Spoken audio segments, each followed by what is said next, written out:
2020년 7월 18일 LA 온누리교회 가정에서 함께하는 영상 새벽 예배입니다.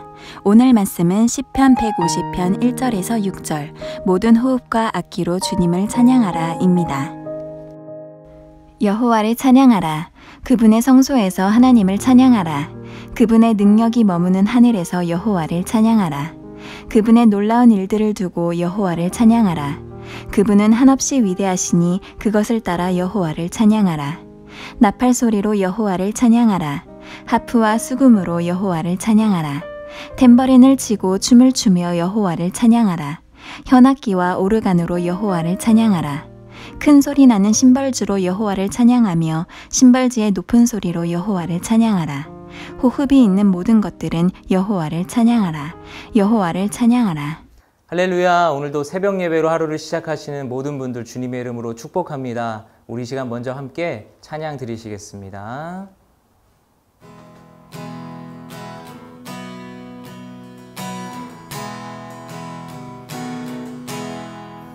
찬송하는 소리서 사람 기뻐하도다. 하늘 아버지의 이름 거룩하도다. 세상 사람 찬양하자. 거룩하신 하나님께 할렐루야 할렐루야 할렐루야 아멘. 하나님의 나라 권세 영원토록 있도다. 하나님의 영광 나라 거룩하도다. 하늘 보좌 계신 주님 세상 주관하시도다. 할렐루야 할렐루야 할렐루야 아멘. 할렐루야 아멘. 아멘. 할렐루야. 7월 18일 토요일입니다. 오늘도 함께 예배드리는 모든 분들을 주님의 이름으로 환영합니다. 모든 호흡과 악기로 주님을 찬양하라 라는 제목으로 오늘 말씀을 전합니다. 제가 어릴 적 다니던 교회에서는 어린이 합창단이 있었습니다. 주일학교 선생님의 인도하심에 따라 모든 아이들이 참여하는 절기 때마다 칸타타를 발표하는 하나의 교회 전통이었지요. 하지만 저는 이 합창단 때문에 참 힘들었던 기억이 있습니다. 그 이유는 다름이 아닌 제가 어릴 적 노래를 너무 못하는 아이 중 한 명이었기 때문이었습니다. 지금이야 찬양 인도도 하고 기쁜 마음으로 노래하지만 어릴 적에는 정말로 노래를 못하던 아이였습니다. 제가 얼마나 노래를 못 불렀냐면요, 제가 옛날 사진을 한 장 찾아봤는데 이 사진이 그 당시 합창단 모습입니다. 제가 어디 있는지 궁금하시죠? 바로 여기 있습니다.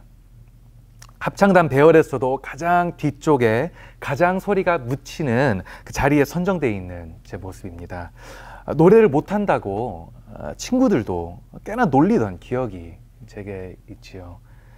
이렇다 보니 노래는 저에게 콤플렉스가 되었고 저는 합창단이 모집이 될 때마다 너무 싫고 입만 뻐끔거리는 노래 신용만 하는 그런 소극적인 아이가 되어버리고 말았습니다. 그러던 어느 겨울날 크리스마스 칸타타를 위해 다시 합창단이 모이게 되었는데요. 연습 도중 저는 항상 그래왔듯이 노래 신용만 하고 있었습니다. 그런데 이날 선생님이 저를 보시고는 김성진, 너 목소리 더 크게 내야 돼, 이렇게 지목을 하시더라고요. 빨개진 얼굴로 우선 알겠다고 말씀을 드렸지만 쉽게 목소리가 나오진 않았습니다. 결국 선생님은 다시 저를 지목하셨고 아이들은 웃기 시작하고 저는 울음이 터지고 말았습니다. 그리고 너무 부끄러운 나머지 화장실로 도망을 갔지요. 조금 이후 저를 따라오신 선생님은 저를 불러내셨고 왜 울었는지 물으시더라고요. 처음에는 쭈뼛쭈뼛 하다가 솔직히 말씀을 드렸습니다. 선생님, 저는 노래가 너무 싫어요. 노래를 너무 못해요. 제 목소리가 부끄러워서 크게 못 부르겠어요. 이때 선생님은 저를 달래주시며 이렇게 답해 주셨던 기억이 있습니다. 너의 목소리는 하나님이 주신 목소리야. 그리고 하나님이 원하시는 찬양은 이쁜 소리가 아니라 너의 목소리야. 너의 목소리로 불리는 찬양을 듣기 원하셔. 그러니 하나님께 찬양하지 않겠니? 무슨 이유 때문인지 모르겠지만 저는 이 선생님의 이 말씀에 큰 위로를 받고 합창단의 자리로 다시 돌아갈 수 있었습니다. 여전히 못난 목소리였지만 하나님이 주신 목소리라는 사실에, 하나님이 내 목소리를 듣기 원하신다는 사실에 저는 크게 찬양할 수 있었습니다. 여전히 제 자리는 맨 뒷줄의 중간이었지만 그날 이후로부터 저는 기쁨으로 소리를 내어 찬양을 할 수 있었던 것이죠. 성도 여러분, 한 가지 분명한 것은 하나님은 우리의 찬양을 받기 원하신다는 사실입니다. 하지만 하나님이 찾으시는 우리의 찬양은 단지 어여쁘고 고운 소리가 아니라 우리의 찬양, 우리의 진정한 찬양, 우리의 마음으로 드리는 삶에서 우러러 나오는 진실될 찬양을 받기 원하신다는 것이죠. 지금까지 살펴보았던 시편의 찬양들이 바로 이런 찬양 아니겠습니까? 시편에 다윗의 기쁨이 넘치는 은혜가 가득한 그런 찬양도 있지만 동시에 다윗의 믿음이 흔들리고 그가 주님을 원망하며 드렸던 찬양도 시편에서 발견되고 있습니다. 다윗이 구덩이에서 울부짖으며 주님을 찾던 그의 고백이, 그의 시련의 음성이 시편에서 찬양으로 발견되고 있다는 것이죠. 이것이 무엇을 뜻하겠습니까? 하나님이 진정 찾으시는 찬양은 단지 듣기 아름답고 어여쁜 고백이 아니라 신령과 진정으로 드려지는 우리의 찬양, 우리의 마음 깊은 곳에서부터 드려지는 진실될 찬양을 하나님께서 원하신다는 것입니다. 오늘 말씀에서도 우리는 이 사실을 확인하게 되는 것 같습니다. 3절부터 6절에 보시면 이런 말씀이 기록되어 있죠. 적혀 있기를 나팔 부는 소리로 여호와를 찬양하라. 하프와 수금으로 여호와를 찬양하라. 탬버린을 치고 춤을 추며 여호와를 찬양하라. 현악기와 오르간으로 여호와를 찬양하라. 큰 소리 나는 심벌주로 여호와를 찬양하며 심벌주의 높은 소리로 여호와를 찬양하라. 호흡이 있는 모든 것들은 여호와를 찬양하라. 여호와를 찬양하라. 성도 여러분, 말씀에서는 실력 있는 자들이 부르는 나팔 소리로, 음악을 전공한 자들의 하프로 이렇게 말씀하고 있지 않습니다. 성경이 적혀 있기를 호흡 있는 모든 자들, 그들이 모든 악기로 찬양하라고 말씀하고 있죠.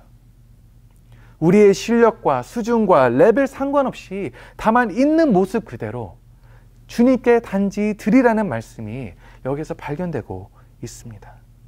성도 여러분, 만약 우리의 인생이 음악이라면 우리의 삶의 순간들이 우리의 악기가 되겠지요.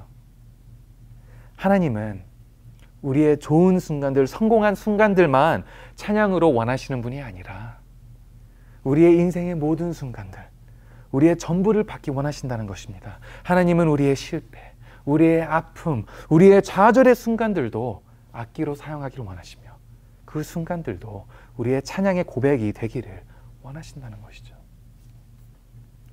때로는 우리는 세상의 기준에 휩쓸려 마치 좋은 모습만 주님께 드릴 수 있다고 생각하게 되는 것 같습니다. 그런 간증들 많이 들어보셨을 거예요. 주님의 은혜로 승진했습니다. 하나님이 베푸셔서 집을 마련하게 되었습니다. 주님이 인도하셔서 좋은 짝과 결혼합니다. 주님을 찬양합니다. 물론 이런 고백들도 중요합니다.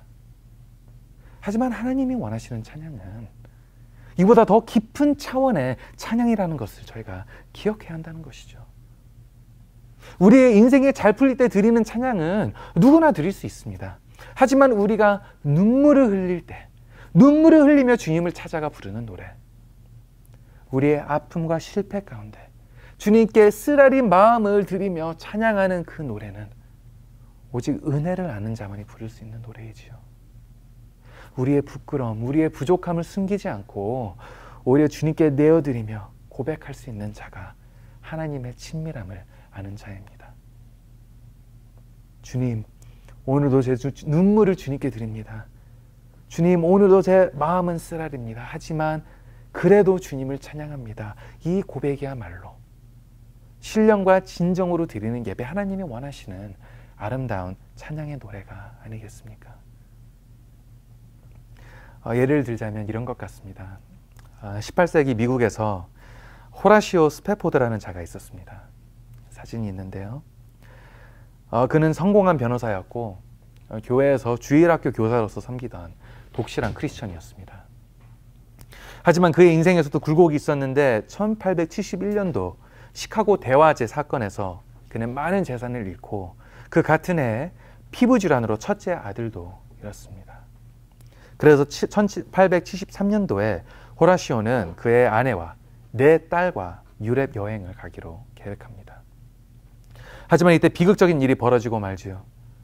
호라시오는 일이 있어 먼저 그의 아내와 4딸을 유럽으로 보내고 그는 일을 마치고 다음 배를 타게 되었는데 아내와 4딸을 태운 여객선은 대서양 한가운데서 다른 배와 충돌하고 말고 배는 침몰하게 됩니다. 그 와중에 호라시오의 4딸은 모두 배와 함께 가라앉게 되고 아내만 구조가 됩니다. 9일 후 다른 생존자들과 웨일즈에 도착한 스패포드 부인은 호라시오에게 이런 전문을 보냅니다. Saved alone. 혼자 살아남았음. 이 소식을 전해받은 호라시오는 억장이 무너지고 앞이 캄캄했지만 생존한 홀로 있는 아내를 생각하며 부인을 데리러 가기 위해 배에 오릅니다. 그리고 그는 유럽으로 향하는 배 위에서 이런 기도를 드립니다. 주님, 어찌하여 저에게 이런 큰 시련을 주십니까? 어찌하여 저는 이런 눈물을 흘려야 합니까? 그는 아픔과 눈물을 주님께 호소하며 쏟아내기 시작하죠. 하지만 놀랍게도 탄원하며 기도하던 스패포드에게 그 순간 형언할 수 없는 하나님의 깊은 위로가 그의 마음속에서 솟구쳐 오르기 시작합니다. 여전히 주님을 바라보는 호라시오에게, 여전히 찬양하는 호라시오에게 하나님의 임재가 임했던 것이죠. 그 자리에서 그는 눈물을 흘리며 하나님을 찬양하며 그 고백 가운데 시를 써내려갔는데 그 시가 바로 내 영혼 평안해입니다. 이 시는 나중에 친구 필립 블리스에게 전해지고 호라시오의 고백과 시에 감동을 받은 그는 곡을 붙입니다. 이 곡이 바로 찬송가 413장, 우리가 잘 아는 찬송 내 평생 가는 길입니다.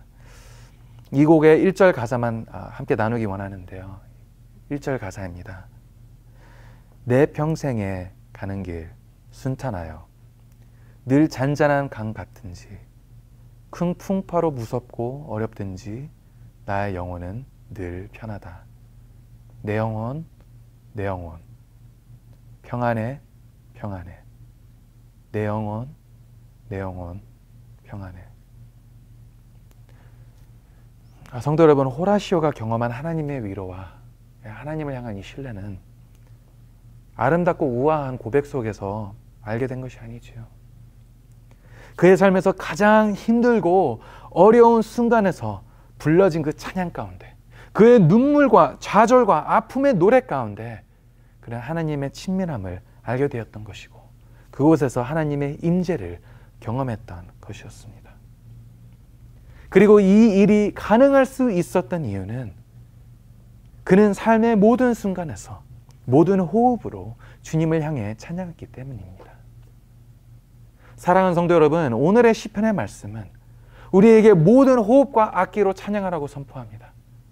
하나님이 원하시는 찬양은 아름답고 어여쁜 삶의 순간들의 고백만이 아니라는 것이죠. 하나님은 우리의 삶의 전부가 찬양이 되기 원하십니다. 그리고 여기에서 놀라운 것은 우리가 이 말씀에 따라 삶의 모든 순간들을, 우리의 아픔과 눈물과 좌절을 주님께 찬양으로 내어드릴 때 하나님은 이 삶의 순간들을 받으시고 그리고 이 순간들 속에서 역사하시기 시작하신다는 사실입니다.